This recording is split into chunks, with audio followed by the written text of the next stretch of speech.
Programme मेरा पिंड मेरे खेत देख रहे सारे दर्शकों का बहुत बहुत स्वागत है।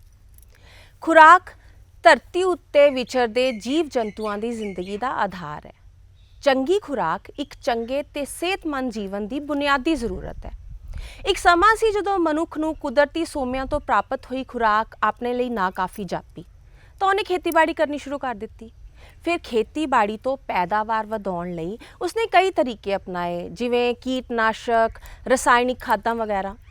इन्हां नाल पैदावार तो वधी पर नाल दी नाल ही साडी धरती ते साडी खुराक दी गुणवत्ता उत्ते माड़ा असर पैना शुरू हो गया। ये माड़ा असर वधदा वधदा इन्ना ज़्यादा वध गया कि साडी खुराक जहरीली होनी शुरू हो गई। तां फिर तो मनुख नूं कुदरती खेती वल वापस मुड़न की जरूरत महसूस हुई।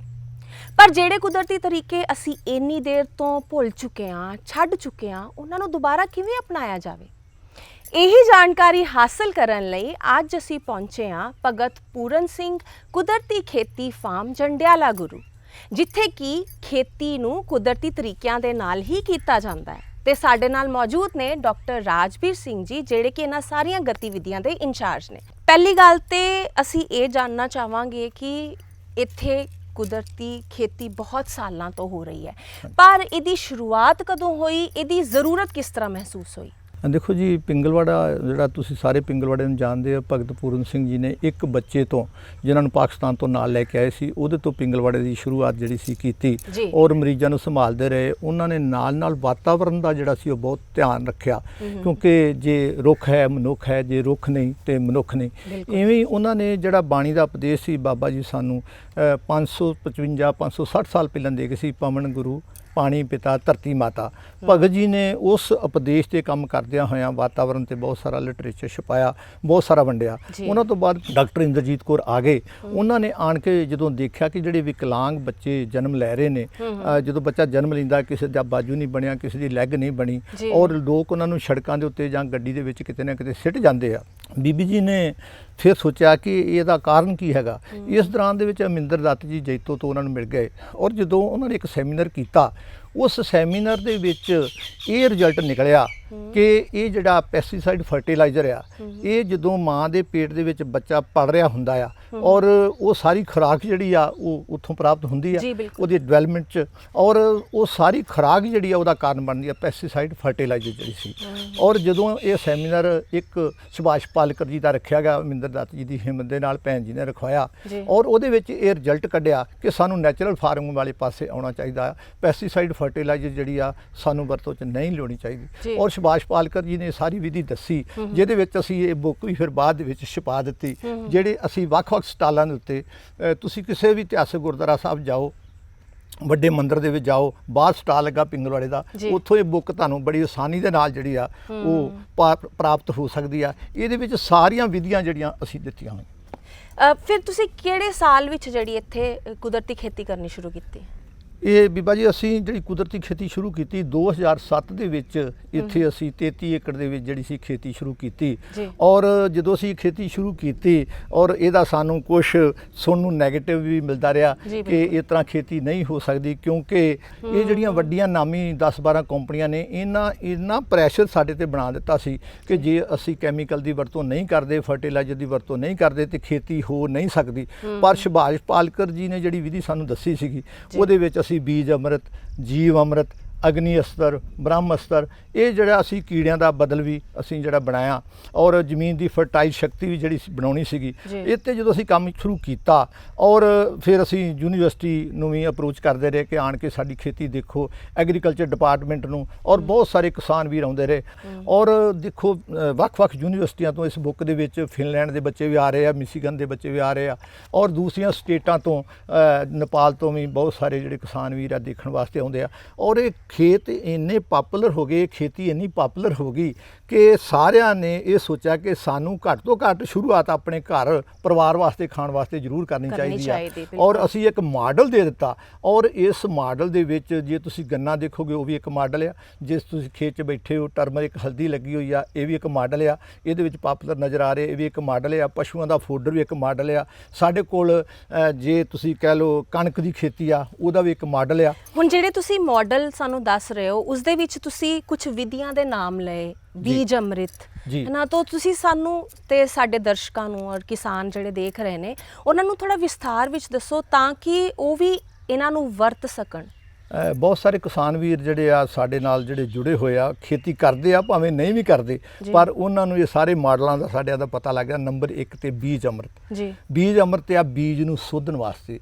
ਜੇ ਕੋਈ ਖੇਤ ਦੀ ਪੌਦ ਪਨੀਰੀ ਆ, ਉਹਦੀਆਂ ਜੜ੍ਹਾਂ ਨੂੰ ਡੁਬੋ ਕੇ ਤੇ ਅਸੀਂ ਉਹ ਜਿਹੜੀ ਆ ਉਹਦੇ ਵਿੱਚ ਰੀਪਲਾਂਟੇਸ਼ਨ ਖੇਤ ਦੇ ਵਿੱਚ ਕਰਦੇ ਆ। ਬੀਜ ਨੂੰ ਸੋਧਣ ਦੀ ਜ਼ਰੂਰਤ ਕਿਉਂ ਪੈਂਦੀ ਹੈ? ਜਿਹੜੇ ਧਰਤੀ ਦੇ ਵਿੱਚ ਹਾਨੀਕਾਰਕ ਕੀਟ ਸੀ, ਜਿਨ੍ਹਾਂ ਦੀ ਗਿਣਤੀ ਜਿਹੜੀ ਆ ਸਿਰਫ 15% ਆ, 85% ਸਾਡੇ ਮਿੱਤਰ ਕੀਟ ਨੇ। ਅਸੀਂ ਪੈਸਟੀਸਾਈਡ ਫਰਟੀਲਾਈਜ਼ਰ ਪਾ ਕੇ ਸਾਰੇ 100% ਹੀ ਮਾਰ ਦਿੱਤੇ, ਔਰ ਜਿਹੜੇ ਮਿੱਤਰ ਸੀ 85% ਉਹਨਾਂ ਸਾਡੇ ਲਈ ਦਿਨ ਰਾਤ ਕੰਮ ਕਰਨਾ ਸੀਗਾ, ਅਸੀਂ ਉਹਨਾਂ ਨੂੰ ਵੀ ਖਤਮ ਕਰ ਦਿੱਤਾ। ਔਰ ਇਹ ਜਿਹੜਾ ਬੀਜ ਅੰਮ੍ਰਿਤ ਆ, ਜਦੋਂ ਅਸੀਂ ਬੀਜ ਨੂੰ ਸੋਧ ਕੇ ਤੇ ਧਰਤੀ ਦੇ ਉੱਤੇ ਬੀਜਾਂਗੇ ਤੇ ਉਹ ਉਹਨੂੰ ਖਾਏਗਾ ਨਹੀਂ। ਇਹਦੇ ਵਿੱਚ ਮੈਨੂੰ ਯਾਦ ਆ ਗਿਆ ਕਿ ਕਿਸਾਨ ਵੀਰ ਸਾਰੇ, ਸਾਡੇ ਡਿਪਾਰਟਮੈਂਟ ਵੀ ਕਹਿ ਰਹੇ, ਐਗਰੀਕਲਚਰ ਵੀ, ਕਿ ਜਿਹੜੀ ਸਿਉਂਕ ਆ ਇਹ ਸਾਡੀ ਦੁਸ਼ਮਣ ਆ, ਔਰ ਅਸੀਂ ਇਹ ਸਿੱਧ ਕਰ ਦਿੱਤਾ ਕਿ ਸਿਉਂਕ ਸਾਡੀ ਮਿੱਤਰ ਆ। ਇੱਕ ਰਾਣੀ 1.25 ਲੱਖ ਦੇ ਕਰੀਬ ਆਂਡਾ 24 ਘੰਟੇ ਦੇ ਵਿੱਚ ਦਿੰਦੀ ਆ, ਔਰ ਖੇਤ ਦੇ ਵਿੱਚ ਉਹਨੇ ਬਾਇਓਮਾਸ ਖਾਣੀ ਆ। ਇਹ ਜਿਹੜੀ ਬਾਇਓਮਾਸ ਅਸੀਂ ਹਲਦੀ ਦੇ ਵਿੱਚ ਪਾਈ ਹੋਈ ਆ, ਆ ਦੇਖੋ, ਇਹ ਪਰਾਲੀ ਝੋਨੇ ਦੀ ਵੇਸਟ ਆ, ਗੰਨੇ ਦੀ ਵੇਸਟ ਵੀ ਪਾਈ ਹੋਈ ਆ, ਸਬਜ਼ੀਆਂ ਦੀ ਵੇਸਟ ਵੀ ਪਾਈ ਹੋਈ ਆ, ਔਰ ਇਹ ਖੁਰਾਕ ਸਿਉਂਕ ਦੀ ਆ। ਉਹਦੀ ਗ੍ਰੀਨ ਕੋਈ ਵੀ ਹਰੀ ਚੀਜ਼ ਉਹਦੀ ਖੁਰਾਕ ਨਹੀਂ ਹੈ। ਉਹ ਹਰੀ ਉਦੋਂ ਖਾਏਗੀ ਜਦੋਂ ਉਹਨੂੰ ਬਾਇਓਮਾਸ ਨਹੀਂ ਮਿਲੇਗੀ, ਪਰ ਅਸੀਂ ਬਾਇਓਮਾਸ ਨੂੰ ਅੱਗ ਲਾ ਕੇ ਫੂਕਤਾ, ਵਾਤਾਵਰਨ ਨੂੰ ਪ੍ਰਦੂਸ਼ਿਤ ਕਰ ਦਿੱਤਾ। ਔਰ ਇਹ ਕਿਸਾਨ ਵੀਰਾਂ ਨੂੰ ਜਾਣਕਾਰੀ ਦੇਣੀ ਜਿਹੜੀ ਸੀਗੀ, ਇਹ ਜਿਹੜੇ ਸਾਡੇ ਸਾਇੰਟਿਸਟ ਬੈਠੇ ਨੇ, ਉਹਨਾਂ ਨੇ ਦੇਣੀ ਸੀਗੀ। ਏਸੀ ਕਮਰੇ ਚੋਂ ਬਾਹਰ ਨਹੀਂ ਨਿਕਲਦੇ, ਉਹਨਾਂ ਨੂੰ ਏਸੀ ਕਮਰੇ ਚੋਂ ਬਾਹਰ ਨਿਕਲ ਕੇ ਕਿਸਾਨਾਂ ਦੇ ਵਿੱਚ ਜਾ ਕੇ ਤੇ ਇਹ ਦੱਸਣਾ ਚਾਹੀਦਾ ਕਿ ਸਿਉਂਕ ਸਾਡੀ ਮਿੱਤਰ ਆ, ਔਰ ਬਾਇਓਮਾਸ ਨੂੰ ਇਕੱਠੀ ਕਰਕੇ ਰੱਖਣਾ, ਖੇਤ 'ਚ ਪਾਉਣਾ, ਉਹਦੇ ਇਹ ਫਾਇਦੇ। ਇਹ ਬਹੁਤ ਵਧੀਆ ਜਾਣਕਾਰੀ ਤੁਸੀਂ ਦਿੱਤੀ ਕਿ ਦੇਖੋ ਕਿ 85% ਜਿਹੜੇ ਜੀਵ ਨੇ ਉਹਨਾਂ ਦਾ ਭੋਜਨ ਅਸੀਂ ਖਤਮ ਕਰੀ ਜਾ ਰਹੇ ਹਾਂ, ਤਾਂ ਫਿਰ ਓਬਵੀਅਸਲੀ ਉਹ ਉਹੀ ਭੋਜਨ ਖਾਣਗੇ ਜਿਹੜਾ ਅਸੀਂ ਉੱਥੇ ਬੀਜ ਦਿੱਤਾ ਹੈ, ਕਿਉਂਕਿ ਉਹਨਾਂ ਨੇ ਵੀ ਤੇ ਆਪਣਾ ਢਿੱਡ ਭਰਨਾ ਹੈ ਕਿਸੇ ਨਾ ਕਿਸੇ ਤਰੀਕੇ। ਅੱਛਾ, ਤੁਸੀਂ ਇੱਕ ਇਹ ਵਿਧੀ ਸਾਨੂੰ ਦੱਸੀ, ਇਸ ਤੋਂ ਇਲਾਵਾ ਜੇ ਕਿਸੇ ਨੇ ਕੁਦਰਤੀ ਖੇਤੀ ਸ਼ੁਰੂ ਕਰਨੀ ਹੋਵੇ, ਉਸ ਤੋਂ ਬਾਅਦ ਜੀਵ ਅੰਮ੍ਰਿਤ। ਜੀਵ ਅੰਮ੍ਰਿਤ, ਹਾਂਜੀ, ਬੀਜ ਅੰਮ੍ਰਿਤ, ਜੀਵ ਅੰਮ੍ਰਿਤ। ਫਿਰ ਉਹਦੇ ਤੋਂ ਬਾਅਦ ਅਸੀਂ ਜਿਹੜੀ ਪੈਸਟੀਸਾਈਡ ਦਾ ਬਦਲ ਸੀਗਾ ਉਹ ਤਿਆਰ ਕਰਦੇ ਆ, ਜਿਹੜੇ ਮਤਲਬ ਹਾਨੀਕਾਰਕ ਕੀਟ ਸਾਡਾ ਨੁਕਸਾਨ ਕਰਦੇ ਆ, ਉਹਨਾਂ ਵਾਸਤੇ ਅਸੀਂ ਜਿਹੜਾ ਆ ਉਹ ਅਸੀਂ ਤਿਆਰ ਕਰਦੇ ਆ। ਜਿਹੜਾ ਜੀਵ ਅੰਮ੍ਰਿਤ ਆ, ਜੀਵ ਅੰਮ੍ਰਿਤ ਦੇ ਵਿੱਚ ਅਸੀਂ 10 kg ਮਤਲਬ ਗੋਬਰ ਲੈ ਲੈਂਦੇ ਆ, 5 kg ਪਸ਼ੂ ਦਾ ਯੂਰਨ ਲੈ ਲੈਂਦੇ ਆ। ਹਾਂ, ਯੂਰਨ ਦੇ ਵਿੱਚ ਵੀ ਜੇ ਤੁਹਾਡੀਆਂ ਦੇਸੀ ਪਸ਼ੂ ਜਿਹੜੇ ਨੇ, ਮੱਝਾਂ ਸਾਡੀਆਂ ਦੇਸੀ ਗਾਵਾਂ, ਉਹਨਾਂ ਦਾ ਯੂਰਨ ਉਹ ਲੰਮਾ ਸਬਜੈਕਟ ਆ, ਮੈਂ ਦੱਸਾਂਗਾ, ਕਿਉਂਕਿ ਜਿਹੜਾ ਅਸੀਂ ਖਾਣਾ ਖਾਂਦੇ ਆ, ਕਿਵੇਂ ਸਲਾਈਵਾ ਸਾਡਾ ਮਿਕਸ ਹੁੰਦਾ, ਕਿਵੇਂ ਫੂਡ ਚੇਨ ਬਣਦੀ ਆ, ਮਤਲਬ ਪਸ਼ੂ ਗਾਲੀ ਕਰਦਾ ਆ, ਕਿਵੇਂ ਉਹ ਫੂਡ ਚੇਨ ਜਿਹੜੀ ਆ ਇੱਕ ਤਰੀਕੇ ਨਾਲ ਨਾ ਨੇਟਿਵ ਜਿਹੜੇ ਸਾਡੇ ਇੱਥੋਂ ਦੇ ਆਪਣੇ ਪੌਦੇ ਨੇ, ਸਾਡੀਆਂ ਆਪਣੀਆਂ ਫਸਲਾਂ ਨੇ, ਉਹਨਾਂ ਦੀ ਇੰਪੋਰਟੈਂਸ, ਉਹਨਾਂ ਦੇ ਮਹੱਤਵ ਦਾ ਇੱਕ ਵੱਖਰਾ ਹੀ ਵਿਸ਼ਾ ਜਿਹੜਾ ਬਣ ਜਾਂਦਾ ਜੀ। ਅੱਛਾ, ਉਹ ਜਿਹੜਾ ਜੀਵ ਅੰਮ੍ਰਿਤ ਦੀ ਮੈਂ ਗੱਲ ਕਰ ਰਿਹਾ ਸੀਗਾ, ਔਰ ਉਹਦੇ ਵਿੱਚ ਅਸੀਂ 2 ਦਲੀ ਦਾਲ ਦਾ ਆਟਾ 2 kg ਪਾ ਲਿਆ, 2 kg ਅਸੀਂ ਗੁੜ ਪਾ ਲਿਆ, ਔਰ ਉਹ ਅਸੀਂ 48 ਘੰਟੇ ਬਾਅਦ ਉਹ ਜਿਹੜਾ ਜੀਵ ਅੰਮ੍ਰਿਤ ਸਾਡਾ ਛਾਵੇਂ ਕਿਤੇ ਡਰਮ ਦੇ ਵਿੱਚ ਪਾਣੀ ਪਾ ਕੇ ਤਿਆਰ ਹੋ ਜਾਂਦਾ ਆ। ਔਰ ਉਹਦੇ ਵਿੱਚ ਇੰਨੇ ਜੀਵ, ਮੈਂ ਦੱਸ ਕੇ ਖੁਸ਼ੀ ਮਹਿਸੂਸ ਕਰਾਂਗਾ ਕਿ 1 ਗ੍ਰਾਮ ਗੋਬਰ ਦੇ ਵਿੱਚ ਕਈ ਕਰੋੜ ਜੀਵਾਣੂ ਆ, ਸੁਭਾਸ਼ ਪਾਲਕਰ ਜੀ ਦੱਸਦੇ ਆ, ਔਰ ਉਹ ਅੱਗੇ ਜਾ ਕੇ ਪ੍ਰਮੋਟ ਹੁੰਦੇ ਆ, ਔਰ ਉਹੀ ਸਾਡੀ ਖਾਦ ਆ। ਧਰਤੀ ਦੇ ਵਿੱਚ ਕੋਈ ਖਾਦ ਨਹੀਂ, ਜਿਹੜੇ ਜੀਵ ਨੇ, ਜਿਹੜੇ ਜੀਵਾਣੂ ਨੇ, ਉਹ ਖਾਦ ਆ, ਦਿਨ ਰਾਤ ਕੰਮ ਕਰਦੇ। ਜਿਹੜੀ ਤੁਸੀਂ ਇਹ ਗੱਲ ਕਹੀ ਕਿ 1 ਗ੍ਰਾਮ ਦੇ ਵਿੱਚ ਕਿੰਨੇ ਜੀਵਾਣੂ ਹੁੰਦੇ ਨੇ, ਬਿਲਕੁਲ ਇਸੇ ਤਰ੍ਹਾਂ ਹੀ ਸਾਡੇ ਜਿਹੜੇ ਡਾਈਜੈਸਟਿਵ ਸਿਸਟਮ ਆ ਉਹਦੇ ਵਿੱਚ ਵੀ ਉਨੇ ਹੀ ਹੁੰਦੇ ਨੇ। ਤਾਂ ਇਹ ਕਿਸ ਤਰੀਕੇ ਦਾ ਇੱਕ ਸੰਤੁਲਨ ਕੁਦਰਤ ਨੇ ਬਣਾਇਆ ਹੋਇਆ ਹੈ ਕਿ ਜੋ ਸਾਡੇ ਅੰਦਰ, ਮਤਲਬ ਗੁਰਬਾਣੀ ਵਿੱਚ ਵੀ ਲਿਖਿਆ ਹੈ ਕਿ ਜੋ ਬ੍ਰਹਮੰਡੇ ਸੋਈ ਪਿੰਡੇ, ਤਾਂ ਅਗਰ ਅਸੀਂ ਉਸੇ ਹੀ ਪ੍ਰਿੰਸੀਪਲ ਨੂੰ ਲੈ ਕੇ ਅੱਗੇ ਤੁਰਦੇ ਹੁੰਦੇ ਤਾਂ ਅੱਜ ਸਾਨੂੰ ਇੱਥੋਂ ਤੱਕ ਅਸੀਂ ਨਾ ਪਹੁੰਚਦੇ। ਜੀਵ ਅੰਮ੍ਰਿਤ ਤੋਂ ਬਾਅਦ ਜਿਹੜੀ ਅਗਲੀ ਤੁਸੀਂ ਵਿਧੀ ਦੱਸੀ, ਅੱਗੇ ਅਸੀਂ ਉਹ ਬਣਾ ਲੈਂਦੇ ਆ, ਅਗਨੀ ਅਸਤਰ ਜਿਹਨੂੰ ਕਹਿ ਦਿੰਦੇ ਆ, ਉਹ ਬਣਾ ਦਿੰਦੇ ਆ। ਉਹਦੇ ਵਿੱਚ ਦੇਖੋ ਅਸੀਂ ਨਿੰਮ ਦੇ ਪੱਤੇ ਪਾਉਂਦੇ ਆ, ਹਾਂਜੀ, ਤੇ ਨਿੰਮ ਦੇ ਪੱਤੇ 4 ਤੋਂ 5 ਕਿਲੋ। ਨਿੰਮ ਕਿਸਾਨ ਦੇ ਕੋਲ ਆ, ਤਾਂ ਹੀ ਅਸੀਂ ਜ਼ੀਰੋ ਬਜਟ ਖੇਤੀ ਕਹਿੰਦੇ ਕਿ ਬਾਜ਼ਾਰੋਂ ਕੁਛ ਨਹੀਂ ਲਿਆਉਣਾ। ਔਰ ਉਹਦੇ ਵਿੱਚ ਜੇ ਤੁਸੀਂ ਕਨੇਰ ਆ, ਕਨੇਰ ਦਾ ਪੌਦਾ ਤੁਹਾਡੇ ਕੋਲ ਆ, ਨਹੀਂ ਤੁਸੀਂ ਲਾਇਆ, ਤੁਹਾਡੀ ਲਾਪਰਵਾਹੀ ਆ, ਪਰ ਕਨੇਰ ਦਾ ਪੌਦਾ ਸਾਡੇ ਕੋਲ ਆ। ਉਹਦੇ ਵਿੱਚ ਅੱਜ ਕੱਲ੍ਹ ਸੜਕਾਂ ਤੋਂ ਕੀ ਭੰਗ ਆ, ਅਸੀਂ ਇਹ ਵੀ ਪਾ ਲੈਂਦੇ ਆ। ਉਹ ਕੀਟ ਬੜਾ ਛੋਟਾ ਜਿਹਾ ਹੁੰਦਾ ਆ, ਔਰ ਉਹਦੇ ਵਿੱਚ ਜਿੰਨੇ ਕੜਵੇ ਪੱਤੇ ਆ, ਜਾਮਨੂ ਦਾ ਪੱਤਾ ਆ, ਅਮਰੂਦ ਦਾ ਪੱਤਾ ਆ, ਤੁਸੀਂ ਉਹ ਵੀ ਪਾ ਸਕਦੇ ਹੋ, ਦੇਸੀ ਅੰਗਰੇਜ਼ੀ ਅੱਕ ਵੀ ਪਾ ਸਕਦੇ ਹੋ। ਮਤਲਬ ਜਿੰਨੇ ਕੌੜੇ ਪੱਤੇ ਆ, ਲੰਮੀ ਲਿਸਟ ਇਹਨਾਂ ਦੀ, ਇਹਨਾਂ ਨੂੰ ਅਸੀਂ ਉਬਾਲ ਕੇ ਥੋੜਾ ਜਿਹਾ ਪਹਿਲਾਂ ਕੁੱਟ ਲੈਂਦੇ ਆ, ਫਿਰ ਪਾਣੀ ਮਿਲਾ ਕੇ ਤੇ ਇਹਦੀ ਅਸੀਂ ਸਪਰੇਅ ਜਿਹੜੀ ਕਰਦੇ ਆ। ਔਰ ਸਾਡੇ ਜਿਹੜੇ ਮਿੱਤਰ ਕੀਟ ਆ, ਔਰ ਉਹ ਦਿਨ ਰਾਤ ਕੰਮ ਕਰਦੇ ਆ। ਦੁਸ਼ਮਣ ਕੀਟ ਜਿਹੜੇ ਆ ਸਾਡਾ ਨੁਕਸਾਨ ਨਹੀਂ ਕਰਦੇ ਕਿਉਂਕਿ ਮਿੱਤਰ ਕੀਟਾਂ ਦੀ ਗਿਣਤੀ ਬਹੁਤ ਜ਼ਿਆਦਾ ਜ਼ਿਆਦਾ ਹੈ। ਔਰ ਕੀਟ ਮਾਰ ਦਿੱਤੇ ਤੇ ਪੋਲੀਨੇਸ਼ਨ ਜਿਹੜੀ ਆ ਕੀੜਿਆਂ ਨੇ ਖਤਮ ਹੋ ਕਿੰਨੀ ਗਈ। ਪੋਲੀਨੇਸ਼ਨ ਕੀਟ ਕਰਦੇ ਆ ਸਹੀ। ਔਰ ਪੋਲੀਨੇਸ਼ਨ ਦੇ ਹੋਰ ਵੀ ਸਿਸਟਮ ਨੇ ਪਰ ਇਹ ਅਸੀਂ ਜਦੋਂ ਕੀਟ ਹੀ ਮਾਰ ਦਿੱਤੇ ਮਿੱਤਰ ਨੂੰ ਹੀ ਮਾਰ ਦਿੱਤਾ ਜੀ। ਹਾਂਜੀ ਤੇ ਤੁਹਾਡੇ ਲਈ ਹਾਂ ਦਾ ਨਾਰਾ ਕੌਣ ਮਾਰੇਗਾ। ਹਾਂ ਤੇ ਪੋਲੀਨੇਸ਼ਨ ਜੇਕਰ ਬੰਦ ਹੋ ਗਈ ਤਾਂ ਫਿਰ ਨਵੀਆਂ ਵੈਰਾਈਟੀਆਂ ਜਿਹੜੀਆਂ ਕੁਦਰਤ ਵੱਲੋਂ ਆਪਣੇ ਆਪ ਪੈਦਾ ਹੁੰਦੀਆਂ ਨੇ ਮੌਸਮ ਦੇ ਹਿਸਾਬ ਨਾਲ ਮਿੱਟੀ ਦੇ ਹਿਸਾਬ ਨਾਲ ਉਹ ਫਿਰ ਖਤਮ ਹੋ ਜਾਣੀ। ਹੁਣ ਦੇਖੋ ਤੁਸੀਂ ਕੁਝ ਜੀਵ ਜਿਹੜੇ ਆ ਉਹ ਵਾਯੂਮੰਡਲ ਦੇ ਵਿੱਚ ਨੇ ਜੀ ਔਰ ਕੁਝ ਜੀਵ ਜਿਹੜੇ ਆ ਧਰਤੀ ਦੇ ਵਿੱਚ ਨੇ ਕੁਝ ਜੀਵ ਜਿਹੜੇ ਆ ਉਹ ਪਾਣੀ ਦੇ ਵਿੱਚ ਨੇ ਔਰ ਕੁਝ ਜੀਵ ਵਾਯੂਮੰਡਲ ਦੇ ਵਿੱਚ ਜਿਹੜੇ ਆ ਜਦੋਂ ਉੜਦੇ ਖੁਰਾਕ ਖਾਂਦੇ ਤੁਸੀਂ ਹਲਦੀ ਕਿੱਡਾ ਸੋਹਣਾ ਟ੍ਰੀਟਮੈਂਟ ਸੀਗਾ ਕੋਈ ਬਿਲਕੁਲ। ਜ਼ਖਮ ਹੋ ਜਾਣਾ ਉਹਦੇ ਉੱਤੇ ਹਲਦੀ ਲਾ ਹਲਦੀ ਲਾ ਦੇਣਾ ਦੇਣੀ। ਹਾਂਜੀ ਔਰ ਕਈ ਤਰ੍ਹਾਂ ਦੇ ਫਰੂਟ ਜਿਹੜੇ ਅਸੀਂ ਖੇਤਾਂ ਦੇ ਵਿੱਚੋਂ ਖਰਬੂਜਾ ਵੀ ਖਾਂਦੇ ਸੀ ਤਰਬੂਜ ਵੀ ਖਾਂਦੇ ਸੀ ਅੰਬ ਟਪਕਾ ਖਾਂਦੇ ਸੀਗੇ ਕੈਲਸ਼ੀਅਮ ਕਾਰਬਾਈਡ ਵਾਲਾ ਅੰਬ ਹੁਣ ਆ ਗਿਆ ਉਹ ਸਾਡੇ Right. ਖਾਣ ਵਾਲਾ ਨਹੀਂ ਨਹੀਂ ਹੈਗਾ। ਅਸੀਂ ਦੇਸੀ ਅੰਬ ਜਿਹੜੇ ਸੀ ਉਹ ਖਾਂਦੇ ਸੀ ਜਾਮ ਨੂੰ ਖਾਂਦੇ ਸੀਗੇ ਪਪੀਤਾ ਖਾਂਦੇ ਸੀਗੇ ਹਾਂ ਇਸ ਤਰ੍ਹਾਂ ਕਰਕੇ ਅਸੀਂ ਜਿਹਨੂੰ ਹੁਣ ਤੁਸੀਂ ਡਰੈਗਨ ਫਰੂਟ ਕਹਿ ਰਹੇ ਹੋ ਇਹ ਸਾਡੇ ਸੜਕਾਂ ਦੇ ਰਸਤਿਆਂ ਦੇ ਉੱਤੇ ਡਰੈਗਨ ਫਰੂਟ ਲੱਗਾ ਹੁੰਦਾ ਸੀ ਅਸੀਂ ਇਹਨੂੰ ਰੇਤਾ ਤੇ ਘਸਾ ਕੇ ਲਾਲ ਰੰਗ ਦਾ ਹੁੰਦਾ ਸੀ ਔਰ ਸਾਡੇ ਜਿੰਨੇ ਮਿੱਤਰ ਕੀਟ ਜਿੰਨੇ ਨੇ, ਪੰਛੀ ਜਾਨਵਰ ਆ ਪੰਛੀ ਉਹਨਾਂ ਦੇ ਜਾਨਵਰ ਵੀ ਆ। ਸੀਗੇ ਜੀ ਬਿਲਕੁਲ। ਅੱਛਾ ਇਹ ਤਾਂ ਹੋ ਗਿਆ ਕਿ ਸਾਨੂੰ ਕੀ ਕਰਨਾ ਚਾਹੀਦਾ। ਹੁਣ ਅਸੀਂ ਜਾਣਨਾ ਚਾਹਾਂਗੇ ਕਿ ਇੱਥੇ ਜਿਹੜੀ ਤੁਸੀਂ ਖੇਤੀ ਕਰਦੇ ਹੋ ਉਹਦੇ ਵਿੱਚ ਤੁਸੀਂ ਕਿਹੜੀਆਂ ਤਕਨੀਕਾਂ ਜਿਹੜੀਆਂ ਨੇ ਵਰਤੀਆਂ ਨੇ ਤਾਂ ਕਿ ਕਿਉਂਕਿ ਪਾਣੀ ਜਿਹੜਾ ਆ ਉਹ ਵੀ ਚਾਹੀਦਾ ਖੇਤੀ ਲਈ ਹੈ ਨਾ ਖਾਦ ਵੀ ਚਾਹੀਦੀ ਹੈ ਸਾਨੂੰ ਪੈਦਾਵਾਰ ਵੀ ਵਾਧੂ ਚਾਹੀਦੀ ਹੈ ਸੋ ਕਿਹੜੇ ਤਰੀਕੇ ਨੇ ਜਿਹੜੇ ਕਿ ਕਿਸਾਨ ਵੀ ਵਰਤ ਸਕਦੇ ਨੇ ਤਾਂ ਕਿ ਉਹ ਚੰਗੀ ਫਸਲ ਜਿਹੜੀ ਉਹ ਪ੍ਰਾਪਤ ਕਰ ਸਕਣ। ਸਭ ਤੋਂ ਪਹਿਲਾਂ ਤਾਂ ਜਿਸ ਖੇਤ 'ਚ ਅਸੀਂ ਬੈਠੇ ਹਾਂ ਤੁਸੀਂ ਹਲਦੀ ਲੱਗੀ ਦੇਖ ਰਹੇ ਹੋ ਜੀ ਇਹ ਬਿਲਕੁਲ ਹਲਦੀ ਦੀ ਬਜਾਈ ਅਸੀਂ ਜਿਹੜੀ ਆ ਇਹ ਅਪ੍ਰੈਲ ਦੇ ਵਿੱਚ ਕੀਤੀ ਸੀਗੀ ਠੀਕ ਹੈ। ਔਰ ਇਹਦੇ ਵਿੱਚ ਪਾਪੂਲਰ ਦੇ ਪੇੜ ਵੀ ਲੱਗੇ ਹੋਏ ਆ ਹਾਂਜੀ, ਔਰ ਇਹ ਬਿਲਕੁਲ। ਸਾਡਾ ਇੱਕ ਨਵਾਂ ਮਾਡਲ ਆ ਔਰ ਹਲਦੀ ਦਾ ਵੀ ਮਾਡਲ ਆ ਪਾਪੂਲਰ ਦਾ ਮਾਡਲ ਆ ਮੈਂ ਦਾਅਵੇ ਨਾਲ ਕਹਿਣਗੇ ਆਲ ਇੰਡੀਆ ਦੇ ਵਿੱਚ ਪਾਪੂਲਰ ਦਾ ਇਹ ਮਾਡਲ ਨਹੀਂ ਹੈ ਅਸੀਂ 80 ਪੌਦੇ ਲਾਉਨੇ ਆ ਜੀ 3 ਸਾਲਾਂ ਬਾਅਦ 80 ਪੌਦੇ ਹੋਰ ਲਾ ਦਿਆਂਗੇ ਜਿਹੜਾ ਅਗਲਾ ਸਾਲ ਆਏਗਾ ਪੌਦੇ ਦੀ ਉਮਰ 4 ਸਾਲ ਹੋਗੀ ਉਹ ਅਸੀਂ ਪੌਦੇ ਜਿਹੜੇ ਆ ਉਹ ਕੱਟ ਲਵਾਂਗੇ ਜਿਹੜੇ 80 ਪੌਦੇ ਨਵੇਂ ਲਾਏ ਸੀਗੇ ਉਹ ਉਹਨਾਂ ਦੀ ਜਗ੍ਹਾ ਦੇ ਉੱਤੇ ਸਰਵਾਈਵ ਕਰ ਰਹੇ ਆ ਹਾਂਜੀ ਠੀਕ, ਇਹ ਇੱਕ ਠੀਕ। ਮਾਡਲ ਹੈ ਜਿਹੜਾ ਆਲ ਇੰਡੀਆ 'ਚ ਮਾਡਲ ਨਹੀਂ ਹੈ ਤੇ ਇਹ ਔਰ- ਤੁਸੀਂ ਹਲਦੀ ਦੇ ਵਿੱਚ ਹੀ ਔਰ ਲਾਏ ਜਿਹੜੀ ਹੋਏ ਹਲਦੀ ਨੇ। ਆ ਹਲਦੀ ਦੇ ਵਿੱਚ ਜਿਹੜੀ ਅਸੀਂ ਮੈਂ ਅੱਗੇ ਵੀ ਦਿਖਾਇਆ ਮਲਚਿੰਗ ਕੀਤੀ ਹੋਈ ਆ ਹਾਂਜੀ ਹਾਂਜੀ। ਇਹ ਮਲਚਿੰਗ ਜਿਹੜੀ ਇਹਦੇ 4 ਫਾਇਦੇ ਆ ਨੰਬਰ 1 ਧਰਤੀ ਤੇ ਮਲਚਿੰਗ ਦੇ ਦੌਰਾਨ ਕਾਰਬਨ ਹਿਊਮਸ ਹੁਮਸ ਉਹ ਜਿਹੜਾ ਬਣ ਰਿਹਾ ਹੈ ਉਹ ਪੌਦੇ ਦੀ ਖੁਰਾਕ ਆ ਹਾਂਜੀ ਬਿਲਕੁਲ। ਨੰਬਰ 2 ਨਮੀ ਕੰਟਰੋਲ ਕਰ ਰਿਹਾ ਕਿਉਂਕਿ ਹਾਂਜੀ। ਉੱਪਰ ਹੀਟ ਨਹੀਂ ਆਏਗੀ Evaporation ਹਾਂ, ਹੁੰਦੀ ਨਾ, ਔਰ ਭਾਫ਼ ਨਹੀਂ ਬਣਦੀ। ਹਾਂ ਨਮੀ ਕੰਟਰੋਲ ਹੋਗੀ ਨੰਬਰ 3 ਜਿਹੜੇ ਸਾਡੇ ਮਿੱਤਰ ਕੀਟ ਆ ਉਹ ਹਨੇਰੇ 'ਚ ਕੰਮ ਕਰਨਾ ਪਸੰਦ ਕਰਦੇ ਉਹਨਾਂ ਨੂੰ ਕੋਈ ਖਤਰਾ ਨਹੀਂ ਹੁੰਦਾ ਸਹੀ। ਨੰਬਰ 4 ਪਾਣੀ ਘੱਟ ਦੇਣਾ ਪੈ ਗਿਆ ਜੀ, ਹਾਂਜੀ, ਜੀ, ਹੁਣ ਜੀ, ਇਹ ਬਿਲਕੁਲ। ਮਲਚਿੰਗ ਜਿਹੜੀ ਆ ਇਹ 11 ਮਹੀਨੇ ਦੀ ਫਸਲ ਹੈ ਹਲਦੀ ਜੀ। ਇਹ ਠੀਕ 10 ਮਹੀਨੇ ਬਾਅਦ ਸਾਰਾ ਕੁਝ ਡੀਕੰਪੋਜ਼ ਹੋ ਜਾਣਾ ਜਦੋਂ ਹਲਦੀ 5 ਫੁੱਟ 5.5 ਫੁੱਟ ਤੱਕ ਉੱਚੀ ਚੱਲ ਜਾਣੀ ਆ ਥੱਲੇ ਤੁਹਾਨੂੰ ਬਿਲਕੁਲ ਜਿਹੜੀ ਬਾਇਓਮਾਸ ਪਾਈ ਆ ਇਹ ਨਜ਼ਰ ਨਹੀਂ ਮਤਲਬ ਆਏਗੀ। ਇਹਨੂੰ ਸਾੜਨ ਦੀ ਜ਼ਰੂਰਤ ਨਹੀਂ ਹੈ। ਬਿਲਕੁਲ ਸਾੜਨ ਦੀ ਜ਼ਰੂਰਤ ਨਹੀਂ ਸਾੜ ਕੇ ਅਸੀਂ ਧਰੋ ਕਰ ਰਹੇ ਹਾਂ ਜੀ ਔਰ ਬਿਲਕੁਲ ਤੁਸੀਂ ਦੇਖੋ ਨਾ ਆਪ ਜੀਓ ਦੂਜੇ ਨੂੰ ਜੀਣ ਦਾ ਮੌਕਾ ਦਿਓ ਸਹੀ ਸਹੀ ਔਰ ਅਸੀਂ ਜੇ ਦੂਜੇ ਨੂੰ ਜੀਣ ਦਾ ਮੌਕਾ ਨਹੀਂ ਦਿੰਦੇ ਤੇ ਸਾਡੀ ਜ਼ਿੰਦਗੀ ਵੀ ਖਤਰੇ 'ਚ ਹੈ। ਖਤਰੇ ਚ ਹੈ। ਜੇ ਸਾਡੇ ਮਿੱਤਰ ਕੀਟ ਨਹੀਂ ਹੈ ਸਾਡੇ ਮਿੱਤਰ ਪੰਛੀ ਨਹੀਂ ਹੈ ਔਰ ਆਲ ਲਿਵਿੰਗ ਥਿੰਗ ਦਾ ਸਾਨੂੰ ਧਿਆਨ ਦੇਣਾ ਪਏਗਾ ਜੇ ਅਸੀਂ ਕਹਿੰਦੇ ਕਿ ਅਸੀਂ ਸਿਰਫ ਜੀਣਾ ਇਨਸਾਨ ਨੇ ਤੇ ਬਾਕੀਆਂ ਨੂੰ ਅਸੀਂ ਮੌਕਾ ਨਹੀਂ ਦੇਣਾ ਉਹਨਾਂ ਦਾ ਤੈਸ਼ ਨੈਸ਼ ਕਰ ਦੇਣਾ ਤੇ ਸਾਡੇ ਵੀ ਖਤਰੇ 'ਚ ਜਾਨ ਹੈ।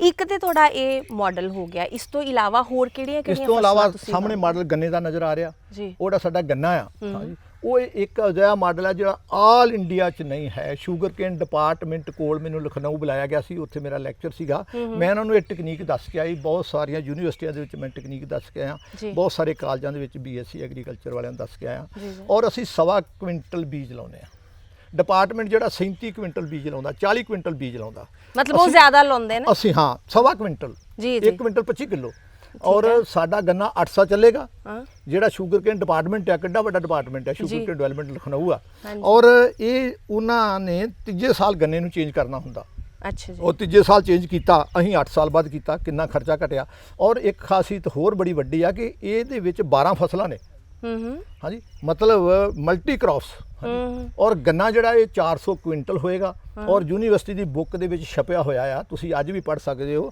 ਕਿ 275 ਤੋਂ 325 ਕੁਇੰਟਲ ਜੀਲਡ ਹੁੰਦੀ ਆ ਫੁੱਲੀ ਏਕੜ ਦੇ ਵਿੱਚ ਸਾਡੀ 1/4 ਦੇ ਵਿੱਚ 400 ਕੁਇੰਟਲ ਜਿਹੜਾ ਸ਼ੂਗਰ ਕੇਨ ਡਿਪਾਰਟਮੈਂਟ ਆ ਉਹਨਾਂ ਨੇ ਸਾਨੂੰ ਸਰਟੀਫਿਕੇਟ ਇਸ਼ੂ ਕੀਤਾ ਇਸ ਬੁੱਕ ਅੱਛਾ ਦੇ ਜੀ। ਵਿੱਚ ਅਸੀਂ ਛਪਾਇਆ ਹੋਇਆ ਜੀ, ਜੀ, ਔਰ ਉਹ ਸਰਟੀਫਿਕੇਟ ਦੇ ਵਿੱਚ ਦਿੱਤਾ ਹੋਇਆ ਕਿ 400 ਕੁਇੰਟਲ ਗੰਨੇ ਦੀ ਜੀਲਡ ਇਸ ਪਿੰਗਲਵਾੜਾ ਭਗਤਪੂਰ ਸਿੰਘ ਫਾਰਮ ਦੇ ਵਿੱਚੋਂ ਜਿਹੜੀ ਆ ਉਹ ਲਈ ਗਈ ਆ ਉਹਨਾਂ ਸਾਨੂੰ ਸਰਟੀਫਿਕੇਟ ਇਸ਼ੂ ਕੀਤਾ ਪੰਜਾਬ ਐਗਰੋ ਨੇ ਵੀ ਸਰਟੀਫਿਕੇਟ ਇਸ਼ੂ ਕੀਤਾ ਹੋਇਆ ਇਹ ਫਿਰ ਜਿਹੜੇ ਦੋਨੇ ਮਤਲਬ ਜਿਸ ਤਰੀਕੇ ਨਾਲ ਤੁਸੀਂ ਗੰਨੇ ਦੀ ਖੇਤੀ ਕਰਦੇ ਹੋ ਜੀ। ਤੇ ਜਿਸ ਤਰੀਕੇ ਨਾਲ ਜਿਹੜਾ ਐਗਰੀ ਡਿਪਾਰਟਮੈਂਟ ਹੈ ਜਾਂ ਸ਼ੂਗਰ ਕੇਨ ਡਿਪਾਰਟਮੈਂਟ ਹੈ ਯੂਨੀਵਰਸਿਟੀ ਦਾ ਉਹ ਕਰਦੇ ਨੇ ਕੀ ਫਰਕ ਹੈਗਾ ਦੋਨਾਂ ਦੇ ਵਿੱਚ ਖਾਸ ਦੇਖੋ ਫਰਕ ਤਾਂ ਬਹੁਤ ਹੈ ਕਿ ਅਸੀਂ 1 ਏਕੜ ਚੋਂ 2.5 ਏਕੜ ਦੀ ਫਸਲ ਦੇ ਰਹੇ ਹਾਂ। ਜੀ ਜੀ 2.5 ਏਕੜ ਦੀ ਯੀਲਡ ਤੁਸੀਂ 1 ਏਕੜ ਚੋਂ ਲੈ ਰਹੇ ਹੋ। ਜਿਸ ਏਕੜ 'ਚ ਤੁਸੀਂ ਬੈਠੇ ਹੋ ਇਹਦੇ ਵਿੱਚ ਮਤਲਬ ਤੁਸੀਂ 2.5 ਏਕੜ ਦੀ ਫਸਲ 1 ਏਕੜ ਚੋਂ ਲੈ ਰਹੇ ਹੋ। ਜਿਹੜਾ ਤੁਹਾਡਾ ਪਾਪੂਲਰ ਦੇ ਪੇੜ ਹੈ ਇਹ ਪ੍ਰੋਫਿਟ ਹੈ। ਇਹਨਾਂ ਨੇ ਮੌਸਮ ਕੂਲ ਕੀਤਾ ਔਰ ਹਲਦੀ ਜਿਹੜੀ ਆ ਇਹਦੀ ਗਰੋਥ ਵੀ ਜ਼ਿਆਦਾ ਹੋਏਗੀ। ਹਾਂਜੀ, ਇਹਦੀ ਯੀਲਡ ਵੀ ਜ਼ਿਆਦਾ ਹੋਏਗੀ, ਇਹਦਾ ਫਰੂਟ ਜ਼ਿਆਦਾ ਆਏਗਾ। ਤੇ ਇਹ ਮਤਲਬ 1 ਏਕੜ ਜਿਹੜਾ ਆ 2.5 ਏਕੜ ਦੀ ਫਸਲ ਦੇ ਗਿਆ। ਤੁਸੀਂ 212 215 220 ਪਾਪੂਲਰ ਲਾਉਂਦੇ ਹੋ, 6 ਤੋਂ 7 ਸਾਲ ਬਾਅਦ ਹੀ ਕਟਾਈ ਕਰਦੇ ਹੋ। ਉਹਦੇ ਵਿੱਚ ਮਾੜੀ ਮੋਟੀ ਕਿਤੇ ਕਣਕ ਦੇ ਸੀਜ਼ਨ ਜਦੋਂ ਪੱਤੇ ਡਿੱਗ ਪੈਂਦੇ ਆ ਫਸਲ ਹੁੰਦੀ ਆ, ਵੈਸੇ ਫਸਲ ਨਹੀਂ ਹੁੰਦੀ। ਸਾਡੀ ਇਹ 12 ਮਹੀਨੇ ਫਸਲ ਹੋ ਰਹੀ ਆ। ਤੁਸੀਂ ਇੱਧਰ ਉੱਧਰ 4 ਚਫੇਰੇ ਫਾਰਮ ਹਾਊਸ ਦੇ ਦੇ ਸਕਦੇ, ਪਾਪੂਲਰ ਲੱਗੇ ਹੋਏ ਆ। ਔਰ ਹਲਦੀ ਜਿਹੜੀ ਆ ਅਸੀਂ ਓਪਨ ਦੇ ਵਿੱਚ ਬੀਜ ਕੇ ਕਿਸਾਨਾਂ ਨੂੰ ਬੁਲਾ ਕੇ ਉਹਨਾਂ ਨੂੰ ਦੱਸਿਆ ਕਿ ਓਪਨ ਹਲਦੀ ਔਰ ਪਾਪੂਲਰ ਦੇ ਖੇਤ ਦੇ ਵਿੱਚ ਹਲਦੀ ਦਾ ਕੀ ਡਿਫਰੈਂਸ ਹੈ। ਹਾਂਜੀ, ਬਹੁਤ ਅੰਤਰ ਹੈ ਕਿਉਂਕਿ ਇੱਕ ਮੌਸਮ ਕੂਲ ਮਿਲਦਾ ਔਰ ਦੂਸਰਾ ਜਿਹੜੇ ਸਾਡੇ ਮਿੱਤਰ ਪੰਛੀ ਆ ਉਹ ਦਿਨੇ ਰਾਤ ਵਿੱਚ ਬੈਠੇ ਆਪਣੇ ਗੀਤ ਗਾ ਰਹੇ ਆ। ਔਰ ਇਹ ਜਿਹੜਾ ਸਾਡਾ ਕਣਕ ਦਾ ਮਾਡਲ ਆ, ਇਹ ਮਾਡਲ ਦੇ ਵਿੱਚ ਅਸੀਂ ਇੱਕ ਬੈੱਡ ਜਿਹੜਾ ਆ 40 ਤੋਂ 41 ਇੰਚ ਦਾ, ਇਹਦੇ ਉੱਤੇ ਅਸੀਂ 6 ਲਾਈਨ ਕਣਕ ਡਰਿਲ ਕੀਤੀ ਆ ਔਰ ਏਕੜ ਦੇ ਵਿੱਚ 300 ਲਾਈਨ ਆ। ਜੀ ਜੀ 26 ਤੋਂ 30 ਕੇਜੀ ਅਸੀਂ ਬੀਜ ਡਰਿਲ ਕਰਦੇ ਆ। ਔਰ ਮੈਂ ਤੁਹਾਨੂੰ ਡਰਿਲ ਵੀ ਦਿਖਾਵਾਂਗਾ। ਜੰਡਿਆਲੇ ਤੋਂ ਸਰ ਰੂੜ ਸਿੰਘ ਜੀ ਨੇ ਸਾਨੂੰ ਤਿਆਰ ਕਰਕੇ ਦਿੱਤੀ, 1 ਸਾਲ ਲੱਗਾ ਸੀ। ਉਹ ਡਰਿਲ ਵੀ ਆਲ ਇੰਡੀਆ 'ਚ ਕਿਸੇ ਦੇ ਕੋਲ ਨਹੀਂ। ਹੁਣ ਅਸੀਂ 3-4 ਫੈਮਲੀਆਂ ਨੂੰ ਬਣਵਾ ਕੇ ਦਿੱਤੀ ਕਿਸਾਨਾਂ ਨੂੰ। ਔਰ ਸਾਡੇ ਕੋਲ ਉਹ ਪਹਿਲੀ ਡਰਿਲ ਆ, ਉਹ ਵੀ ਤੁਹਾਨੂੰ ਦਿਖਾ ਦਿਆਂਗੇ। ਔਰ ਮਲਟੀਪਰਪਜ਼ ਸੀ ਡਰਿਲ ਆ। ਔਰ ਇਹ ਜਿਹੜਾ ਗੇਹੂੰ ਦਾ ਮਾਡਲ ਆ, ਮੈਂ ਦਾਅਵੇ ਨਾਲ ਕਹਿਣਾ। ਦੂਸਰਾ ਜਿਹੜਾ ਗੇਹੂੰ ਦੇ ਵਿੱਚ ਖਰਪਤਵਾਰ ਹੁੰਦਾ, ਨਦੀਨ ਕਹਿ ਦਿੰਦੇ ਸਿੱਟੀ, ਕਿਉਂਕਿ ਬੈੱਡ ਜਿਹੜੀ ਬੇਟੇ ਖੇਤੀ ਆ, ਹਾਂਜੀ 4-5 ਦੇਸ਼ ਛੱਡ ਕੇ ਆਲ ਵਰਲਡ ਦੇ ਵਿੱਚ ਖੇਤੀ ਬੈੱਡ ਤੇ ਕੀਤੀ ਜਾਂਦੀ ਆ। ਉਹਦਾ ਫਾਇਦਾ ਕੀ ਹੈ? ਪਲੇਨ ਖੇਤੀ, ਉਹਦਾ ਫਾਇਦਾ ਹੈ ਕਿ ਫਲੱਡ ਇਰੀਗੇਸ਼ਨ, ਤੁਹਾਡਾ ਪਾਣੀ ਬਰਬਾਦ ਹੋ ਗਿਆ, ਧਰਤੀ ਸੈੱਟ ਹੋ ਗਈ, ਧਰਤੀ ਦੇ ਮਸਾਮ ਬੰਦ ਹੋ ਗਏ। ਹਾਂਜੀ, ਜਿਹੜਾ ਵਾਯੂ ਮੰਡਲ ਆ ਇਹਦੇ ਵਿੱਚੋਂ ਪੌਦਾ 97.5 ਖੁਰਾਕ ਕੈਪਚਰ ਕਰਦਾ। ਤੁਹਾਨੂੰ ਸੁਣ ਕੇ ਹੈਰਾਨੀ ਹੋਏਗੀ, ਕਿਸਾਨ ਵੀਰਾਂ ਨੂੰ ਵੀ ਸੁਣ ਕੇ ਹੈਰਾਨੀ ਹੋਏਗੀ। 2.5% ਜਿਹੜੀ ਆ ਜ਼ਮੀਨ ਚੋਂ ਪੌਦਾ ਖੁਰਾਕ ਕੈਪਚਰ ਕਰਦਾ। ਸੁਭਾਸ਼ ਪਾਲਕਰ ਜੀ ਨੇ ਲਿਖਿਆ ਹੋਇਆ, ਇਹ ਬੁੱਕ ਦੇ ਵਿੱਚ ਅਸੀਂ ਛਾਪਿਆ ਹੋਇਆ। ਮਤਲਬ ਇਹ ਪੱਤਿਆਂ ਰਾਹੀਂ ਪੱਤੇ ਨੇ ਤਣੇ ਨੂੰ ਦਿੱਤਾ, ਤਣੇ ਨੂੰ ਰੂਟ ਨੂੰ ਦਿੱਤਾ। ਰੂਟ ਜਿਹੜੀ ਧਰਤੀ 'ਚ ਬੈਠੀ ਖੁਰਾਕ ਆ, ਫਿਰ ਮਿਲ ਕੇ ਕੰਮ ਕਰਦੀ। ਸਾਈਕਲ ਬਣਿਆ ਹੋਇਆ। ਔਰ ਅੱਜ ਤੱਕ ਕਿਸਾਨ ਨੂੰ ਕਿਸੇ ਨੇ ਦੱਸਿਆ ਹੀ ਨਹੀਂ। ਹੁਣ ਇਸ ਤੋਂ ਬਾਅਦ ਤੁਸੀਂ ਜਿਹੜੀ ਝੋਨੇ ਦੀ ਫਸਲ ਆ ਇਹਦੇ ਤੇ ਆ ਜਾਓ। ਇਸ ਵੇਲੇ ਪੰਜਾਬ ਤੁਹਾਡਾ 10 ਦਿਨਾਂ ਦੇ ਵਿੱਚ ਸਮੁੰਦਰ ਬਣ ਜਾਏਗਾ। ਬਿਲਕੁਲ, ਹਰ ਕਈ ਕਿਲੋਮੀਟਰ ਪਾਣੀ ਖੜਾ, ਕਿਉਂਕਿ ਜੱਟ ਦੀ ਮਜਬੂਰੀ ਆ। ਉਹਦੇ ਨਾਲ ਹੁਮ ਕਿੰਨਾ ਹੋ ਜਾਂਦਾ ਹੈ, ਉਹਦੇ ਨਾਲ ਹੁਮਸ ਆਏਗਾ ਕਿਉਂਕਿ ਵਾਈਬ੍ਰੇਸ਼ਨ ਹੋਏਗੀ। ਔਰ ਜਿਹੜਾ ਅਸੀਂ ਇੱਥੇ 7 ਸਾਲ ਤੋਂ ਕਰ ਰਹੇ ਹਾਂ, ਜਿਹੜਾ ਸਰਕਾਰ ਹੁਣ ਕਹਿ ਰਹੀ ਆ ਕਿ ਤੁਸੀਂ ਜਿਹੜਾ ਆ ਡਾਇਰੈਕਟ ਸੋਇੰਗ ਕਰੋ।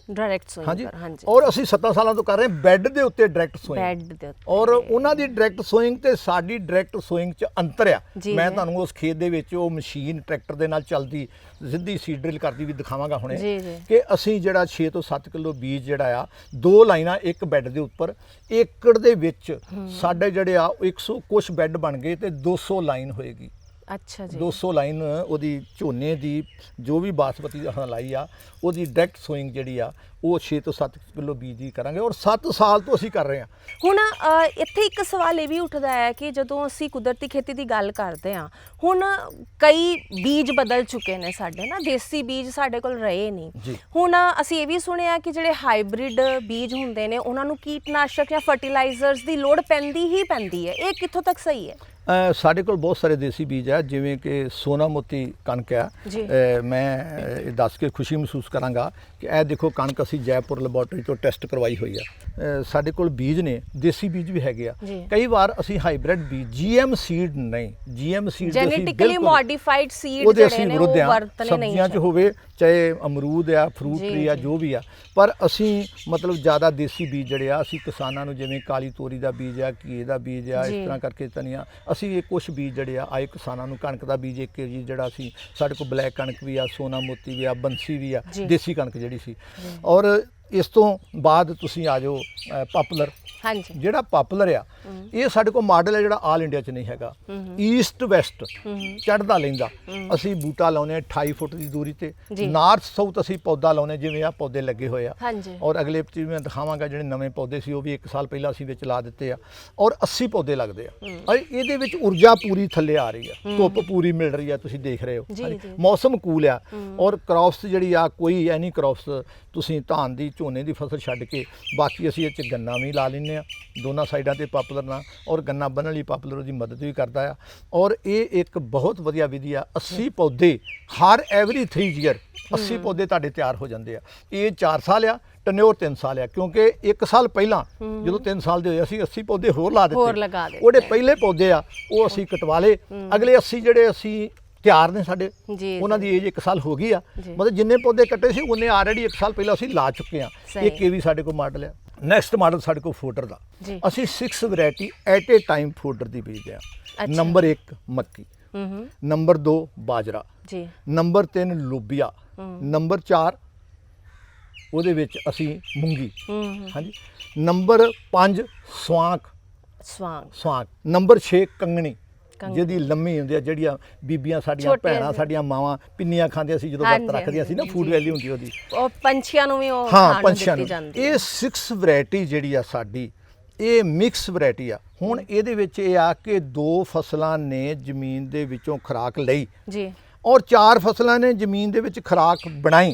ਬਣਾਈ ਪਾਈ ਉਹਨਾਂ ਨੇ। ਤੁਸੀਂ ਇੱਕ ਡਰਮ ਦੇ ਵਿੱਚ ਆਟਾ ਪੀ ਕੇ ਪਾਇਆ ਹੋਇਆ ਤੇ ਤੁਸੀਂ ਉਹ ਖਾਈਗੇ ਇੱਕ ਦਿਨ ਤੇ ਖਤਮ ਹੋਣਾ ਹੀ ਖਤਮ ਹੋਣਾ ਆ। ਇਵੇਂ ਤੁਸੀਂ ਫਸਲ ਲਈ ਗਏ ਜਿਹੜੀ ਨਾਈਟ੍ਰੋਜਨ, ਜਿਹੜੀ ਖੁਰਾਕੀ ਤੱਤ ਖਾ ਰਹੀ ਆ, ਜੀ, ਜੀ। ਔਰ ਜਿਹੜੀ ਪੈਦਾ ਕਰਨ ਵਾਲੀ ਉਹ ਲਾਈ ਨਹੀਂ। ਜੀ ਸਰ। ਹਾਂਜੀ, ਇਹ ਰੋਟੇਸ਼ਨ ਜਿਹੜੀ ਆ ਇਹ ਹੋਣੀ ਚਾਹੀਦੀ ਆ। ਔਰ ਮੈਂ ਇੰਟਰਕ੍ਰੌਪਿੰਗ ਵੀ ਉਹਨੂੰ ਹਾਂ, ਕਹਿ ਸਕਦੇ ਹਾਂ, ਮਿਕਸਡ ਕ੍ਰੌਪਿੰਗ ਜਿਹੜੀ ਹਾਂਜੀ, ਹੁੰਦੀ ਹੈ। ਔਰ ਮੈਂ ਦੇਖਾਂਗਾ ਕਿ ਉਹ ਪਸ਼ੂ ਸਾਡੇ ਜਿਹੜਾ ਚਾਰਾ ਖਾ ਰਹੇ ਆ, ਉਹ ਲੋਬੀਏ ਦੀ ਵੀ ਫਲੀ ਹੈਗੀ ਆ, ਮੂੰਗੀ ਦੀ ਵੀ ਫਲੀ ਹੈਗੀ ਆ, ਸਵਾਂਗ ਨੂੰ ਵੀ ਸਿੱਟੀ ਨਿਕਲੀ ਆ, ਕੰਗਣੀ ਦਾ ਵੀ ਸਿੱਟਾ ਨਿਕਲਿਆ ਹੋਇਆ, ਔਰ ਜਿਹੜੀ ਮੱਕੀ ਆ, ਉਹ ਮੱਕੀ ਦੀਆਂ ਛੱਲੀਆਂ ਜਿਹੜੀਆਂ ਆ ਉਹ ਲੱਗੀਆਂ ਹੋਈਆਂ। ਅਸੀਂ 1 ਕੁਇੰਟਲ 1 ਏਕੜ ਦੇ ਵਿੱਚ ਗੋਬਰ ਜਿਹੜਾ ਆ, ਜਿਹਦੇ ਵਿੱਚ ਗੁੜ ਵੀ ਪਾਇਆ ਹੋਇਆ, ਦਫਾੜ ਦਾਲਾਂ ਦਾ ਆਟਾ ਵੀ ਪਾਇਆ ਹੋਇਆ, 2 ਕਿਲੋ ਗੁੜ ਆ, 2 ਕਿਲੋ ਦਫਾੜ ਦਾਲਾਂ ਦਾ ਆਟਾ ਆ, ਉਹਦੇ 'ਚ 5 ਕੇਜੀ ਤੁਸੀਂ ਪਿਸ਼ਾਬ ਜਿਹੜਾ ਪਸ਼ੂ ਦਾ ਮਿਕਸ ਕੀਤਾ ਹੋਇਆ, ਔਰ ਉਹਨੂੰ ਤੁਸੀਂ ਕਿਸੇ ਕੋਨੇ ਦੇ ਵਿੱਚ ਇਹ ਗੋਬਰ ਮਿਕਸ ਕਰਕੇ ਰੱਖ ਲਿਆ ਆ। ਔਰ 1 ਕੁਇੰਟਲ ਜਿਵੇਂ ਤੁਸੀਂ ਦੂਜੀ ਫਰਟੀਲਾਈਜ਼ਰ ਦਾ ਛੱਟਾ ਦਿੰਦੇ, ਖੇਤ ਦੇ ਵਿੱਚ ਛੱਟਾ ਦੇ ਦਿੱਤਾ, ਔਰ ਗੱਡਿਆਂ ਦੇ ਗੱਡੇ ਰੂੜੀ ਦੀ ਲੋੜ ਨਹੀਂ, ਲੋੜ ਹੀ ਨਹੀਂ। 1 ਕੁਇੰਟਲ। ਔਰ ਅਸੀਂ ਵੈਟਲੈਂਡ ਬਣਾਈ ਹੋਈ ਆ, ਉਸ ਤੋਂ ਅੱਗੇ ਚੱਲੋ। ਜੀ, ਜੀ। ਵੈਟਲੈਂਡ ਜਿਹੜੀ ਆ ਉਹਦੇ ਵਿੱਚ ਸਾਡਾ ਹਵੇਲੀ ਦਾ ਪਾਣੀ ਵੀ ਜਾ ਰਿਹਾ,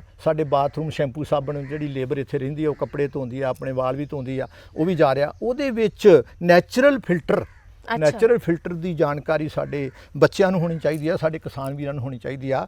ਜਿਹੜੇ ਨਾਲਿਆਂ ਬਰਸਾਤੀ ਦੇ ਵਿੱਚ ਸੀਲਕ ਹੁੰਦੀ ਆ, ਜਿਹੜੇ ਉਹ ਨੜੇ ਹੁੰਦੇ ਆ, ਉਹ ਪਾਣੀ ਦੇ ਕੈਮੀਕਲ ਉਹਨਾਂ ਦੀ ਖੁਰਾਕ ਆ। ਤੁਸੀਂ ਦੇਖਣਾ ਅਸੀਂ ਵੈਟਲੈਂਡ ਬਣਾਈ ਹੋਈ ਆ, ਔਰ ਉਸ ਵੈਟਲੈਂਡ ਦਾ ਮਹੱਤਵ ਜਿਹੜੇ ਸਾਡੇ ਖਾਲਾਂ, ਨਹਿਰੀ ਪਾਣੀ ਦੇ ਕਾਈ ਬੂਝੇ ਹੁੰਦੇ ਸੀਗੇ, ਉਹ ਜਿਹੜੇ ਸੀ ਉਹ ਵਾਟਰ ਫਿਲਟਰ ਨੇ। ਔਰ ਤੁਸੀਂ ਦੇਖੋ ਕਿ ਕੈਮੀਕਲ ਜਾ ਰਿਹਾ ਆ, ਔਰ ਉਹਦੇ ਸਾਹਮਣੇ ਪੌਦਾ ਜਿਹੜਾ ਆ ਉਹ 7 ਤੋਂ 8 ਫੁੱਟ ਹਰਿਆ ਭਰਿਆ ਨਜ਼ਰ ਆ ਰਿਹਾ। ਰਾਜਵੀਰ ਸਿੰਘ ਜੀ, ਜਿਹੜੀ ਤੁਸੀਂ ਇਹ ਗੱਲ ਕਹੀ ਨਾ, ਮੈਨੂੰ ਲੱਗਦਾ ਹੈ ਕਿ ਸਭ ਤੋਂ ਪਹਿਲਾਂ ਤਾਂ ਮੈਂ ਹੀ ਤੁਹਾਡੇ ਕੋਲ ਇਹ ਸਾਰੀਆਂ ਟੈਕਨੀਕਸ ਜਿਹੜੀਆਂ ਨਾ ਉਹ ਪੁੱਛਾਂਗੀ, ਔਰ ਤੁਸੀਂ ਇੰਨੀ ਵਧੀਆ ਜਾਣਕਾਰੀ ਦਿੱਤੀ ਉਹਦੇ ਲਈ ਬਹੁਤ ਬਹੁਤ ਧੰਨਵਾਦ।